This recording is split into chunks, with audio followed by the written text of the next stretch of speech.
Aklat ng Mateo, chapter 6, verse 1 to 4. Ang turo tungkol sa paglilimos.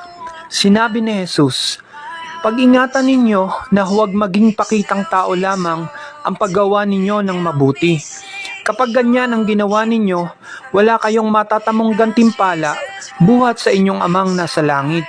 Kaya nga, kapag naglilimos ka, huwag mo nang ipagmakaingay ito, katulad ng ginagawa ng mga mapagpaimbabaw doon sa sinagoga at sa mga lansangan. Ginagawa nila ito upang purihin sila ng mga tao. Sinasabi ko sa inyo, tinanggap na nila ang kanilang gantimpala. Ngunit kung naglilimos ka, huwag mo nang ipaalam ito kahit sa iyong pinakamatalik na kaibigan upang malihim ang iyong paglilimos at gagantihin ka ng iyong amang nakakikita ng kabutihang ginagawa mo ng lihim." Amen.